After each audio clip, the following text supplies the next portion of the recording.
akan membahas mengenai peralatan yang ada pada lab kimia dasar. Yang pertama ada alat gelas yang namanya gelas kimia atau beaker glass. Beaker glass ini merupakan tabung gelas berdiameter besar dengan skala sepanjang dindingnya. Terbuat dari kaca borosilikat yang tahan terhadap panas hingga suhu 200 derajat Celcius. Ukuran alat ini ada yang mulai dari 50 mili, 100 mili, kemudian 300 mili, 100 mili itu yang 300 mili, 100 mili, ada juga yang 200 mili. Dan yang paling besar adalah ukuran 2 liter. Fungsi dari beaker glass adalah untuk tempat menampung zat kimia atau larutan. Selain itu digunakan untuk memanaskan larutan. Berikutnya ada Erlenmeyer. Erlenmeyer merupakan gelas yang diameternya semakin ke atas semakin kecil dengan skala di sepanjang dindingnya. Ukurannya mulai dari 10 mili sampai 2 liter. Yang dipegang Mbak Erni itu ukurannya adalah 250 mili. Kegunaan dari Erlenmeyer yang pertama sebagai tempat untuk menampung dan memanaskan larutan, tempat untuk menampung filtrat hasil penyaringan, dan bisa juga digunakan sebagai tempat untuk menampung titrat atau larutan yang dititrasi pada proses titrasi. Selanjutnya adalah gelas ukur. Gelas ukur merupakan tabung tinggi dengan skala di sepanjang dindingnya, terbuat dari kaca atau gelas, bisa juga terbuat dari plastik yang tidak tahan panas. Ukurannya mulai dari 10 mili hingga 2 liter. Yang dipegang Mbak Erni itu ada ukuran 50 mili, kemudian yang kecil itu 10 mili, dan yang ini adalah 25 mili. Kegunaannya untuk mengukur volume cairan atau larutan yang tidak memerlukan tingkat ketelitian yang tinggi dalam jumlah tertentu. Selanjutnya ada pipet tetes. Pipet tetes merupakan alat untuk mengambil cairan dalam jumlah tertentu maupun dengan takaran bebas. Yang dipegang Mbak Erni itu adalah pipet tetes, di mana nanti dia mengambilnya hanya berupa cairan yang sedikit dan berupa tetesan. Pipet tetes terbuat dari plastik atau kaca dengan ujung bawahnya meruncing serta ujung atasnya ditutupi karet, berguna untuk mengambil cairan dalam skala tetesan kecil. Kemudian pipet volume atau pipet gondok digunakan untuk mengambil cairan dalam jumlah tertentu secara tepat. Bagian tengahnya menggelembung. Nah, di situ ada ukuran 25 mili. Jadi hanya bisa digunakan untuk satu volume yaitu 25 mili. Lalu ada pipet ukur. Pipet ukur berupa pipa lurus dengan skala di sepanjang dindingnya, berguna untuk mengukur dan memindahkan larutan dengan volume tertentu.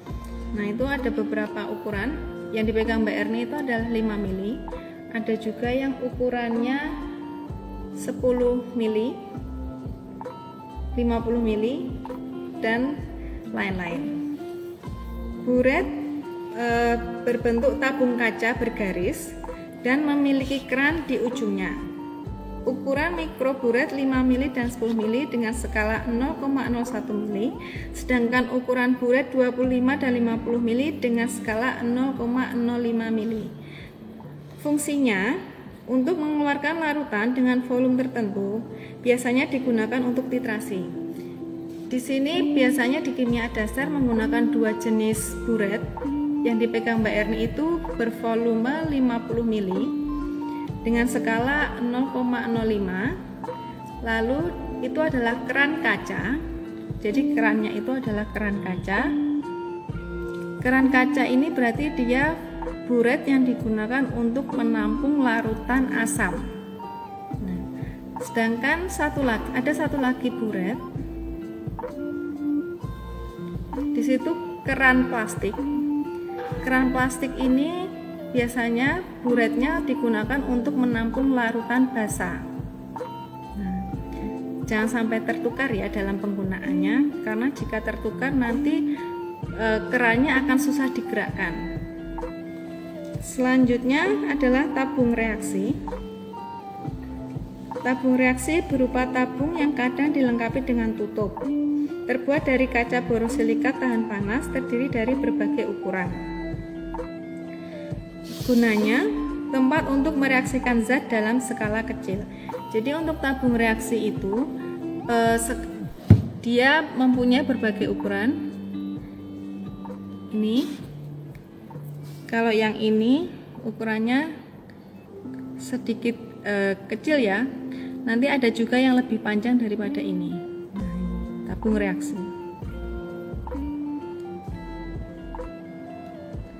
Berikutnya kaca arloji.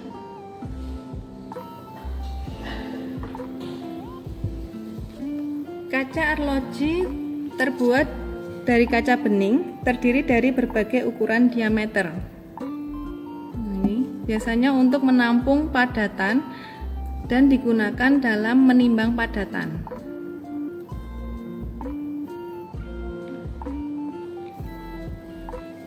Bisa juga digunakan sebagai penutup gelas kimia saat memanaskan sampel. Kemudian sebagai tempat untuk mengeringkan padatan dalam desikator. Selanjutnya adalah corong. Terbuat dari plastik atau kaca tahan panas dan memiliki bentuk seperti gelas bertangkai. Terdiri dari corong dengan tangkai panjang dan pendek. Cara menggunakannya meletakkan kertas saring ke dalam corong tersebut. Corong tersebut diletakkan biasanya di atas Erlenmeyer. Nah, seperti yang sudah dipraktekkan seperti itu. Lalu di atas corongnya diletakkan kertas saring yang sudah dilipat menyesuaikan bentuk corongnya. Kemudian nanti tinggal menuang larutannya dan dia akan tersaring dalam kertas saringnya. Seperti itu. Nah, oke. Berikutnya ada cawan porselen. Terbuat dari porselen dan biasa digunakan untuk menguapkan larutan. Bentuknya seperti itu, berwarna putih ya. Jadi itu tahan panas juga, bisa untuk pembakaran sampel.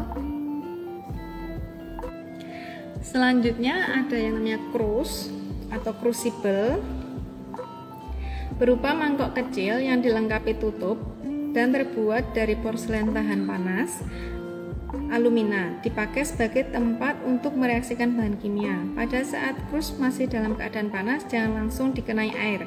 Perubahan suhu mendadak menyebabkan krus pecah. Kemudian ada mortar dan pestle.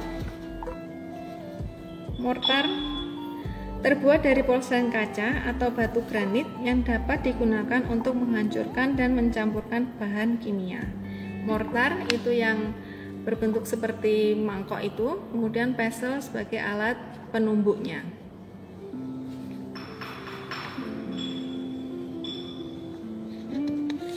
Lalu ada yang namanya spatula.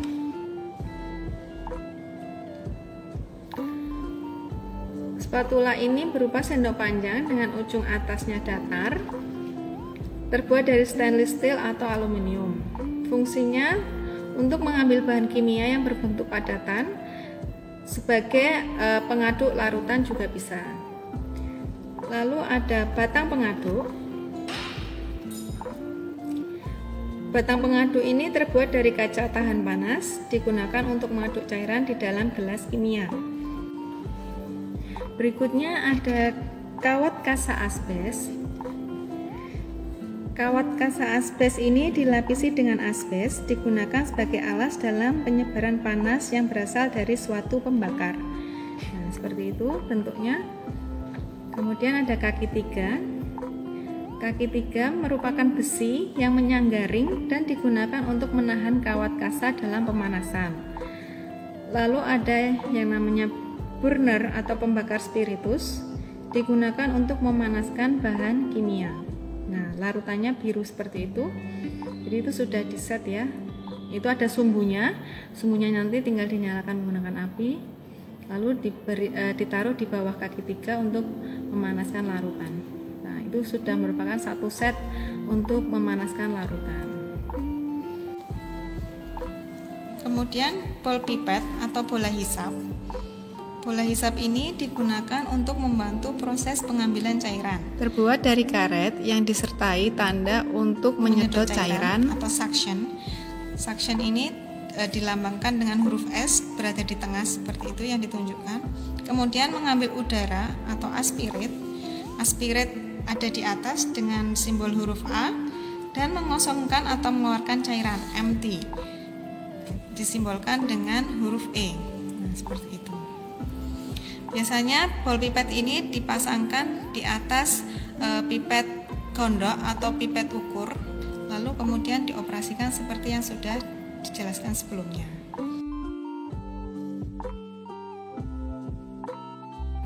Selain ball pipet, ada juga yang namanya pipet pump. Fungsinya sama, dia untuk mengambil larutan kemudian dimasukkan ke dalam pipet. Kalau untuk pipet pump, penggunaannya untuk mengambil cairannya, kita tinggal putar bagian rodanya ini seperti ini. Nah, ini akan naik kan, ada yang naik ini untuk mengambil larutannya. Lalu untuk mengeluarkannya, kita tinggal pencet yang sebelah sini. Nah, ini di sini ada lubang yang bisa digunakan, yang biasa dimasukkan ke dalam pipetnya. Kemudian ada yang namanya labu ukur, seperti ini bentuknya. Labu ukur berupa labu dengan leher yang panjang dan ada tutupnya. Terbuat dari kaca dan tidak boleh terkena panas karena dapat menuai. Ukurannya mulai dari 1 mili hingga 2 liter. Ini yang saya pegang adalah 100 mili. Nah, di sini ada tanda teranya juga, di mana ini adalah batas dari larutan yang diperbolehkan. Kegunaannya untuk membuat larutan dengan konsentrasi dan volume tertentu sesuai yang ada di labu ukurnya. Selain itu digunakan sebagai alat untuk mengencerkan larutan. Lalu berikutnya ada labu didih. Labu didih ini labu dengan leher yang panjang, alasnya ada yang bundar. Ini yang alas bundar. Dan juga ada yang alasnya datar seperti ini. Jadi yang ini bisa berdiri. Terbuat dari kaca tahan panas pada suhu 120 hingga 300 derajat Celcius. Ukurannya mulai dari 250 mili sampai dengan 2000 mili atau 2 liter. Nah, ini juga ada tutupnya ya. Untuk tutupnya nanti menyesuaikan dengan ukuran dari lubang masing-masing labu didih. Ada plat tetes. Plat tetes ini terdiri dari lubang-lubang. Ini ukurannya 3x4. Biasanya digunakan untuk menampung larutan dengan volume tetesan sedikit-sedikit ini, dan bisa juga untuk mencampurkan larutan. Jadi menggunakan pipet tetes, pipet tetes lalu diteteskan ke dalam plat tetes seperti ini. Sedikit-sedikit seperti itu. Ini plat tetesnya. Lalu termometer di lab kimia dasar ada 2. Yang pertama termometer raksa putih seperti ini di dalamnya. Kemudian yang ada garis merah ini adalah termometer alkohol. Ini gunanya untuk mengukur suhu larutan. Kemudian di sini ada lemari bahan. Susun berbagai macam bahan-bahan kimia yang akan digunakan sesuai dengan sifat-sifatnya. Di sini juga sudah ditempelkan nama-namanya, ada kalium bromida, kalium iodium, beserta rumus kimianya seperti ini. Kemudian mari ke sini. Di sini ada wastafel, tapi yang ini dalam terbatas. Jadi di dalam lab kimia ini nanti ada beberapa wastafel yang bisa digunakan untuk mencuci alat dan juga untuk mencuci tangan kalian ya. seperti ini wastafelnya. Kalau yang ini dalam perbaikan. Kemudian di sini juga ditempelkan simbol berbahaya dari bahan-bahan kimia.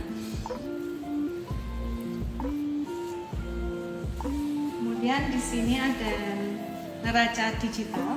Neraca digital ini bisa kalian gunakan untuk menimbang-nimbang bahan yang diperlukan seperti ini. Di sini juga ada tempelan atau gambaran tentang indikator pH, warna dari indikator pH-nya. Ada wastafel lagi. Nah, di sini ada keran lagi. Nah, kerannya berbeda ya dari yang pertama tadi. Kalau yang pertama tadi ada keran biasa, kalau ini ya bentuknya ada pipa panjang seperti ini dan ini ada saluran airnya kecil seperti ini. Biasanya keran ini kalian gunakan untuk mencuci buret. Jadi buretnya nanti tinggal di lubangnya dihadapkan di sini, kalian buka kerannya dan tinggal dialirkan air ke dalam buretnya. Lalu di sini seperti yang saya bilang tadi, berbagai macam pipet gondok dan pipet ukur sesuai ukurannya. Ada ukurannya sendiri-sendiri, ada yang 25 mili, 20 mili, 10 mili. Nah, ini pipet ukurnya juga ada. Nah, peletakan pipetnya diperhatikan ya, kalau sudah selesai ujung pipetnya harus berada di atas seperti ini. Jadi kondisinya terbalik, sudah dituliskan juga di sini. Di sini juga ada tabel periodik dari unsur-unsur. Kemudian ada peralatan gelas. Kemudian di sini ada oven. Oven di sini untuk membakar atau mengeringkan bahan. Di sini sudah ada fungsi dan tata cara dalam penggunaan ovennya. SOP oven.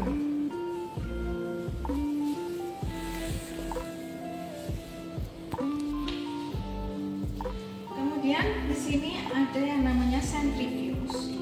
Centrifuge ini digunakan untuk memisahkan partikel dalam suatu larutan yang terdapat pada tabung reaksi yang mempunyai berat molekul yang berbeda. Prinsip dari centrifuge adalah sedimentasi, di mana percepatan sentripetal menyebabkan zat yang lebih padat akan mengendap di dasar tabung. Cara kerja dari centrifuge ini, nanti kalian colokkan dulu kabelnya ke sumber listrik, kemudian tombol on off-nya ada di belakang sini. Membukanya dengan memencet tombol yang ini ya. Ini ada gambar seperti ini, dipencet ini lalu dibuka. Di sini ada lubang-lubang yang diisikan dengan tabung reaksi. Nah, tabung reaksinya ini yang nanti berisi larutan-larutan yang akan dipisahkan padatannya. Harus diisi semua ya lubangnya. Di sini ada 8 lubang.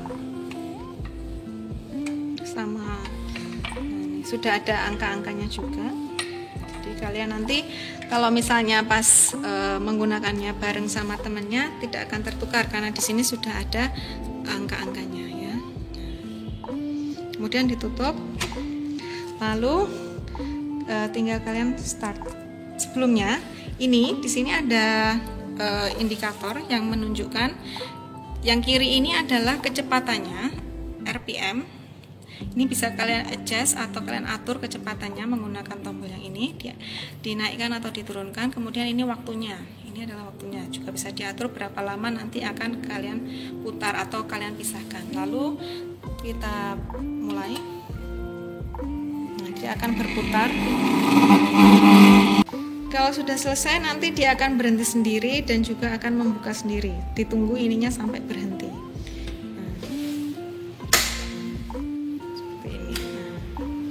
Sudah selesai, jadi nanti larutannya akan terpisah dari endapannya. Biasanya endapannya nanti akan berada di bawah tabung ini. Dan di sini adalah larutannya, seperti itu. Ya, di sini ada drigen-drigen digunakan untuk menampung limbah filtrasi atau limbah-limbah yang kalian hasilkan dari proses pencampuran larutan atau waktu kalian melakukan percobaan. Di sini ada drigen-drigennya. Selanjutnya ada yang namanya lemari asam. asam ini digunakan untuk praktikum atau percobaan yang menggunakan asam pekat. Di sini sebelumnya dalam penggunaannya, di sini ada dua tombol ya, yang di sebelah kanan saya ini adalah lampunya, lalu di sini adalah blowernya, atau nanti yang digunakan untuk membuang uap yang dihasilkan dari asam pekat. Jadi sebelum kalian membuka lemari asamnya ini, kalian hidupkan dulu lampu dan blowernya.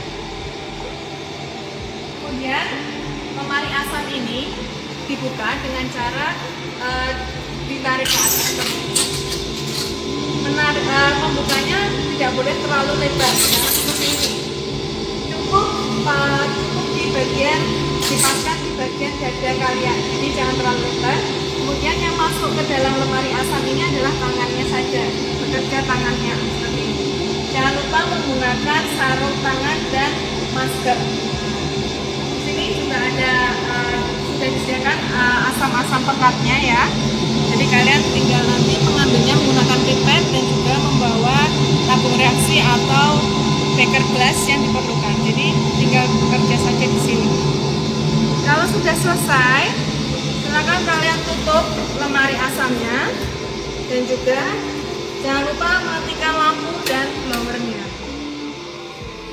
Kemudian di bawahnya ini ada lemari penyimpanan untuk bahan-bahan asam pekat. Di sini banyak ya botol-botol besar, jadi disimpan di sini semua. Seperti itu.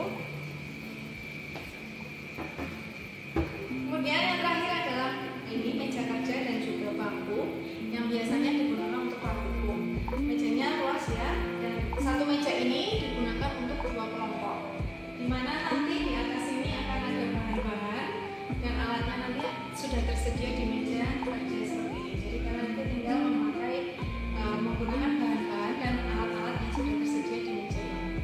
Jangan lupa setelah menggunakan alat dan bahannya, kembalikan ke tempatnya.